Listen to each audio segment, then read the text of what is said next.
Thank you. Thank you very much. Thank you. Hello, my name's Colin Fry, and welcome to The Sixth Sense. Thank you very much for being with me today, ladies and gentlemen. I'd like to invite you now to join me as we try to draw the two worlds just a little bit closer together.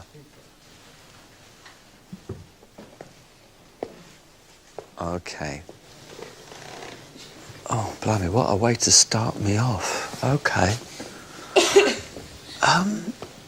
I've just got the words Hong Kong banking put in my mind.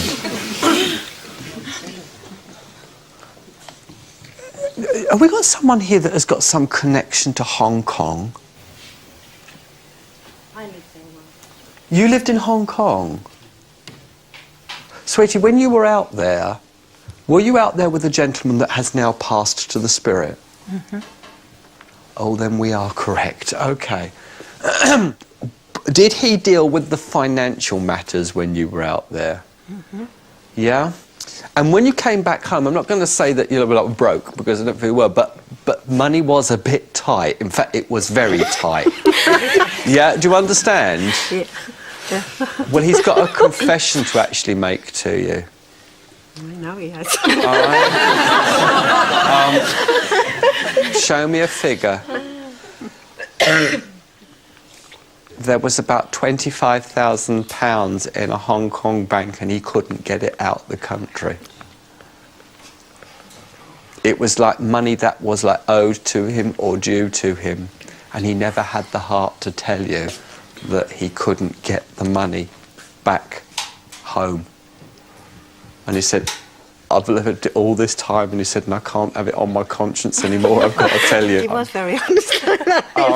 I'm afraid I lost 25,000 quid, and we could have really done with that when we first came back, you know, from Hong Kong. And he said, but I never had the heart to tell you, because he knew that you would be less than happy with Kill him. Well, maybe it's best to wait then until you have passed over before you pass these things on. All right. This guy just strikes me as being, you know, like a really lovable guy. He is a really nice guy. And he said, but I'm afraid me and money never seemed to go too well together. True. All right. Do you remember the gold watch? He didn't sell it, did he?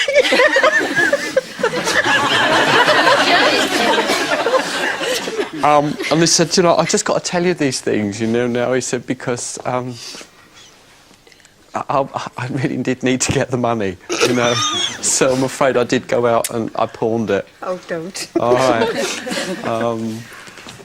What I've got to actually say to you is, even though he's been a bit shy about this, and I can feel him in my mind, like, looking down thinking, oh no, how do I tell him that and everything, he's doing it with a smile on his face. It's almost like you could never be really angry with him. You know, for all the terrible cock-ups he made, you could just like never be cross with him. You know, he's just almost like, he'd look at you like a lost little boy, you know, and you'd think, oh God, I can't be angry with him. I just try the plant pot. Yeah. And lock him out. Yes. Yes, he's just saying, and lock me out. Yeah, well. Twice. Yes. Yeah, okay. And I don't know why this is meant to be so evidential, but he's laughing as he's telling me this thing. Now I've been a good boy, can I have a cigar? He smoked in the chimney, didn't he? Did. Right. Okay. Like towards like the end of his life, you didn't like him smoking, did you? No. And you were always telling him off about it. Well, he's actually saying, I've been a good boy and I've confessed all this to you. Can I have a cigar now? No. You understand the joke of, you understand the joke of it, yes? All right. Okay. I'll leave his love with you.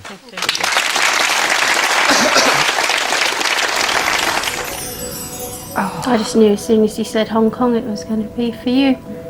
Yeah, and I knew when he said Hong Kong, but I didn't want to say anything because I didn't think I'd be able to handle it. You know, but the things he said were so accurate. It quite amazed me.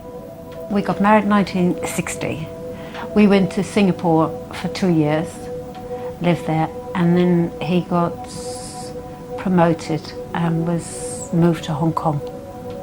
And we lived there for another year. Me and money never seemed to go too well together. My husband was in the Royal Army Pay Corps. He was a super fella, but he was terrible with his money. We should have had a lot of money. We ended up with nothing. I do know he was a gambler, but he didn't used to tell me he was, but I used to find out. And I think a lot of his money was somehow... Gambled away. Probably, yeah.